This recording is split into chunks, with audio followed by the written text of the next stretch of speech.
if I answered about myself, they predict the future. There's no way you can separate the prediction, the fortune telling, the foretelling that tarot provides from reading tarot. And it doesn't matter how many times you want to say to yourself, oh no, I don't read predictively. Like, it even sounds ridiculous to me, because that's the main reason people have turned to cartomancy exists, because people want to know the future. They want to know what someone else is thinking. They want to know what the other person's going to do. Cartomancy has been used in militaries, in strategy. Anyway, so I'm sorry, I'm getting heated about this one. So I always experience tarot predicting the future, and most of the time it goes, I don't care. I don't care. I don't even, like, it's not a big deal. Because for me, it's so just part of my worldview. It's part of my practice. It's part of everything that I do that I don't even notice. But I will tell you this much. There are times where I will see something in the cards, and I'll be disappointed when it happens. Because for an example I would give is, if I'm reading for someone else, I'm reading for a querent, and I tell them, so I see in the cards that if you, going back to the variables, right? I'm seeing in the cards that if you just you just tweak what you're doing or whatever, you can attain your goal.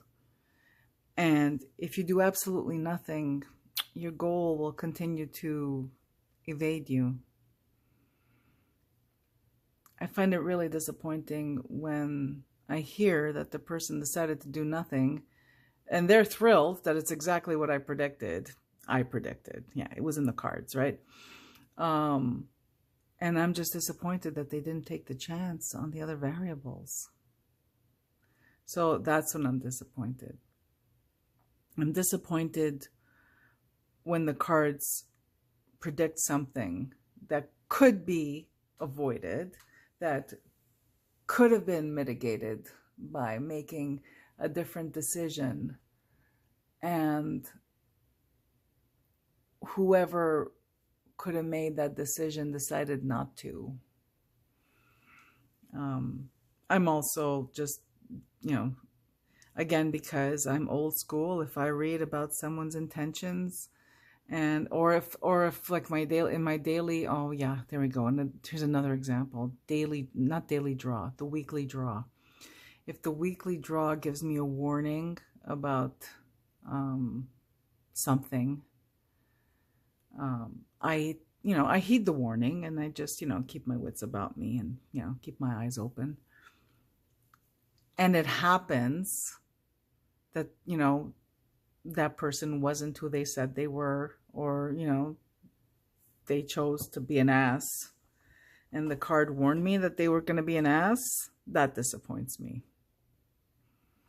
So that would be where it affects me, when it's disappointing. But when it's just, garden variety, it predicted this and it happened, or what never gets old, of course, is like a really emotionally charged question, like, am I going to get into this university? And tarot says, oh yeah, absolutely, no sweat, you worked hard, you're going to get this. And someone comes back to me and says, oh my God, I got accepted, that doesn't get old, because who doesn't, good news never gets old. But it's even more, I'm more fascinated when a magical work, like a magical work being successful, that never gets old, because with magic we are bending we are bending reality. With magic, we are, manipulating the energy. So that's different. It's not, magical work is a lot more fascinating to me than this. And number 13, if you're a witch or magical practitioner, how does tarot fit into your magical practice? I will turn to tarot to, first of all, I don't do magic for other people. I do not perform any rituals unless it's for healing, unless it's praying for a good outcome for someone's health and stuff like that, or praying for someone, or lighting a candle for a positive outcome, to give some spiritual support of protection to a friend or whatever. But I I am not a magical practitioner for hire. I don't do any of that stuff. But for myself, in folk magic, not just Italian folk magic, we always go to the cards first.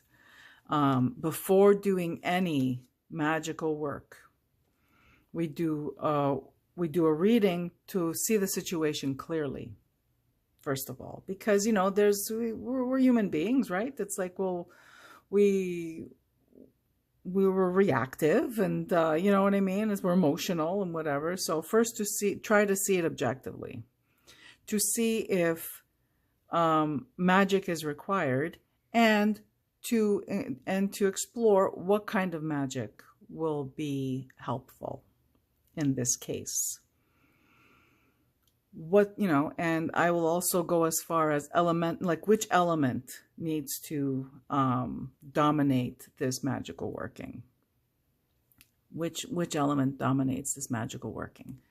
The situation requires tempering. Okay, well, if the situation requires tempering, and it's what will, if it needs tempering in the situation, let's say, has an element of fire, do I go with water and run the risk of it being a shit show? Or do I go with earth as the element to lead in that magical work? After performing the magical work, then it's customary for the folk magician to go consult the cards to see if the magical working went well. What was it's basically taking the temperature of what you just did, right?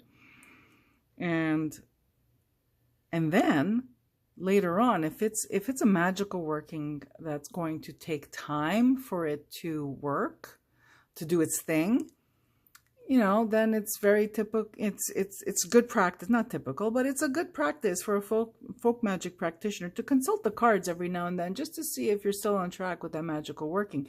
Because sometimes you can do a magical working, and some workings, you just do them and you let them go and they do their thing. Some of them require a little feeding, a little coddling, you know what I mean? They require you to rekindle, to kindle it a little bit like a fire. And these are so good at letting you know, yeah, your magical working's fizzling out or whatever, or there's an obstacle. Also, in my magical practice, I will use cards to see if there is psychic attack. Even so when people, suppose I'm doing a reading for someone and they came to me for a magical consultation. Of course, we're going to consult the cards, and I'm going to teach them, okay, so this is what we're doing here. We're going to check the cards to see if, look, I'll give the example of a typical Italian example. Do I have a curse? I will draw, pull out the cards and see if someone has a curse, and then I'll tell them, no, you don't have a curse. What you have is a penchant for self-sabotage. Let's try to problem solve that. You know what I mean? So that's how tarot is inextricably woven into my magical practice. All right. I think I've gone on enough. I hope you found this entertaining at least found it entertaining. Hopefully you found it enlightening. And if you're going to, please add the hashtag to your video. Let me know in the comments below if you're wanting to participate in my 13 real tarot questions.